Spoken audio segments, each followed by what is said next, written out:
எல்லாருக்கும் வணக்கங்க. நாங்கள் வந்துட்டு இன்றைக்கி எங்களோட குலதெய்வம் முனீஸ்வரரை வழிபட கிளம்பிட்டோங்க. முனீஸ்வரர் வந்து எங்களோட பூர்வீக குலதெய்வம். எங்கள் முன்னோர்கள் எங்களுக்கு காட்டிய தெய்வம் இவங்க தாங்க.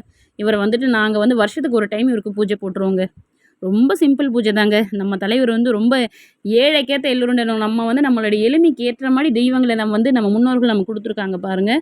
இன்றைக்கி வந்துட்டு அங்கே முனீஸ்வரருக்கு பாலாபிஷேகம் பண்ணிவிட்டு எங்கள் மாமனார் மாமியார் எனக்கு எதை சொல்லி கொடுத்தாங்களோ அதை வந்துட்டு நான் எங்கள் பிள்ளைங்களுக்கு சொல்லிக் கொடுக்க ஆரம்பிச்சிட்டேன். எங்கள் பிள்ளைங்களே எல்லா வேலையும் செய்ய ஆரம்பிச்சிருவாங்க பாருங்கள். நான் வந்துட்டு பொங்கல் வேலையை பார்த்துட்டு அவங்க அபிஷேக வேலைகளை பார்த்துட்டு அவங்க வந்து மேற்கொண்டு எல்லா வேலைகளும் அவங்க பார்க்க ஆரம்பிச்சிருவாங்க பாருங்கள். பால் அபிஷேகம், தயிர் அபிஷேகம், பன்னீர்னு சொல்லிட்டு அபிஷேக பொருட்களால் ஒரு அபிஷேகம் பண்ணியாச்சுங்க. பண்ணிவிட்டு இங்கே வந்துட்டு பனைமரம் இருந்ததுங்க. பனைமரம் அழியவும் அப்படியே பக்கத்தில் வந்துட்டு ஒரு வேப்பமரம் பயிராயிடுச்சுங்க. அந்த வேப்பமரம் வந்து அழகாக வளர்ந்து நிற்குது பாருங்கள். அந்த வேப்பமரம் தான் எங்களுக்கு இப்போ நினைவிடமாக இருக்குது. அந்த சுவாமிக்கான நினைவிடமாக வந்து வேப்பமரம் இருக்குங்க. இது வந்து எங்கள் முன்னோர்கள் வந்து வாழ்ந்த இடங்க. கிட்டத்தட்ட எங்கள் ஹஸ்பண்டோட பாட்டன் பாட்டி அவங்க வாழ்ந்த இடம் இங்கே தாங்க சொல்ல முடியும். அவங்களோட 3 தலைமுறைக்கு முன்னாடி வாழ்ந்த முன்னோர்கள் இருந்தது இந்த இடம் தான். முனீஸ்வரர் இருக்காரோ இல்லையோ எங்கள் முன்னோர்கள் இருக்கிறாங்கன்ற அந்த நம்பிக்கை எங்கள் மனசுக்குள்ளே இருக்குங்க. எங்கள் முன்னோர்களை வந்து வழிபட்டு வர மாதிரி ஒரு மனநிறைவோடு திருப்தியோடு நாங்கள் வழிபட்டு வருவோம். நம்ம குலதெய்வத்தை வணங்குறதாங்க முதல் வேலை. அதுக்கப்புறம் தான் மற்ற கடவுள்கள் எல்லாமே. என்னோட மாமனார் மாமியார் எனக்கு என்ன சொல்லி கொடுத்தாங்களோ அதை நான் வந்துட்டு அடுத்த சந்ததிக்கு அப்படியே சொல்லி கொடுத்துட்ருக்கேங்க. என்ன பண்ணணும் என்ன செய்யணும்னு சொல்லிட்டு எங்கள் பிள்ளைங்களும் அதை அப்படியே ஃபாலோ பண்ண ஆரம்பிச்சிட்டாங்க. என்ன இருக்கிற எல்லாருமே வந்துட்டு ஆளுக்கு ஒரு வேலையை பார்த்துட்டு கரெக்டாக 1 ஹவர் தாங்க. 1 ஹவரில் போய் பொங்கல் வச்சுட்டு சாமி கும்பிட்டுட்டு அழகாக வந்துகிட்டே இருப்போம்.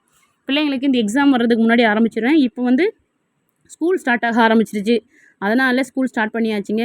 வழக்கமாக வந்து தை மாதத்தில் போட்டுருவோம். தை மாதத்துல இந்த வருஷம் போட முடியல. நிறைய சூழ்நிலைகள் சரியில்லாதனால தள்ளி போயிட்டு இருந்தது.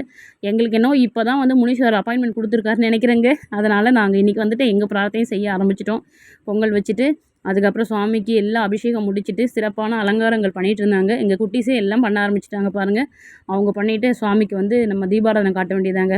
அவருக்கு பிடிச்ச பொருட்கள் படையல்னு பார்த்தோம்னா ரொம்ப ஏழைக்கேற்ற கடவுள்னு சொன்னால் முனீஸ்வரர்லாம் சொல்லாங்க. ஏன்னா பெரிய விஷயம் பெரிய காஸ்ட்லியான பொருட்கள்லாம் ஒன்றுமே இல்லை. அவருக்கு பிடிச்சது சரக்கு தாங்க. அதில் காஸ்ட்லின்னு சொல்லலாம்.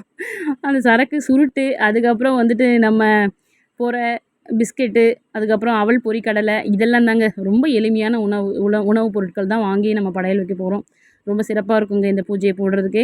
எங்களுக்கு ஒரு சாட்டிஸ்ஃபைடுங்க. எங்கள் பங்காளிங்க எல்லாரும் சேர்ந்து இந்த பூஜையை போடுவோம். இப்போ வந்துட்டு அவங்க எல்லோரும் இன்றைக்கி சண்டேங்கிறதுனால நான் வந்து முன்னாடியே சொல்லி வைக்கல. அதனால் எல்லோரும் நான்வெஜ்ஜை போட்டிருக்காங்க போல். அதனால் யாராலையும் கலந்துக்க முடியலைங்க. எங்கள் குடும்ப உறுப்பினர்கள் மட்டும் தான் நாங்கள் போய் கலந்துக்கிட்டோம். எங்கள் தாத்தா பாட்டி யாரும் வரல. எங்கள் சின்ன மாமனார் மாமியார் யாராலையும் வர முடியாத சூழ்நிலையாயிருச்சு. சரி பரவாயில்ல, நம்ம குடும்பத்துக்காக நம்ம போட்டுக்கலாம்னு சொல்லிட்டு நாங்கள் வந்து ஒரு வழியாக முடிச்சுட்டு வந்துட்டோம். ஏன்னா ஏற்கனவே தள்ளி போயிட்டுருக்கு. இன்னும் தள்ளி போயிட்டு இருந்தால் கஷ்டமாயிடும்னு சொல்லிட்டு நாங்கள் வந்துட்டு இன்றைக்கி பூஜை முடிச்சுட்டு வந்துட்டோங்க. ரொம்ப சிறப்பாக இருந்ததுங்க. எல்லோரும் இன்றைக்கி நான் வந்து பொங்கல் வைக்க ஆரம்பித்தாச்சு. பொங்கல் ரெடி ஆயிடுச்சுங்க. ரெடி ஆகிட்டு சுவாமிக்கு படையல் போட ஆரம்பித்தாச்சுங்க. ஏன்னா நம்ம எல்லா தெய்வங்களும் வணங்குறதுக்கு முன்னாடி எல்லாரையுமே சொல்கிறேங்க, முதல்ல நம்ம குலதெய்வத்தை வழிபடுங்க. அவ்வளோ சிறப்பானதுங்க. வருஷத்துக்கு ஒரு பூஜை இல்லை. நீங்கள் எப்போ நினைக்கிறீங்களோ அப்போல்லாம் உங்கள் குலதெய்வத்தை நினச்சி வழிபட ஆரம்பிச்சிடுங்க. அவ்வளோ நல்லாயிருக்கும். மனநிறைவு கொடுக்குங்க. நாங்கள் வந்துட்டு எங்ககிட்ட இருக்கிற சிம்பிளான பொருட்களை வச்சு தான் நாங்கள் பூஜை போட்டிருக்கோம். இவருக்கு ஆகக்கூடிய செலவெல்லாம் பார்த்தீங்கன்னா ரொம்ப கம்மி தாங்க. 500-1000 இருந்தால் போதும். அது வந்து ரொம்ப நல்லாவே இருக்கும், நிறைவாக இருக்கும். நீங்களும் வந்துட்டு உங்களோட குலதெய்வம் எங்கேயோ அங்கே போய் நீங்கள் கண்டிப்பாக உங்கள் பூஜையை போட்டு வாங்க. உங்கள் குடும்பமும் நல்லாயிருக்கும் பாருங்கள். நாங்கள் ஒரு வழியாக தீபாராதனெல்லாம் முடிச்சிட்டோங்க. தீபாராதனை முடிச்சுட்டு எல்லாரும் முனீஸ்வரருக்கு எங்களுக்கு தெரிஞ்ச ஸ்லோகங்களை சொல்லி நாங்கள் வந்து வழிபட ஆரம்பிச்சிட்டோங்க. வழிபட்டு எங்களுக்கு தெரிஞ்ச ஸ்லோகம்லாம் சொல்ல ஆரம்பித்தோம்.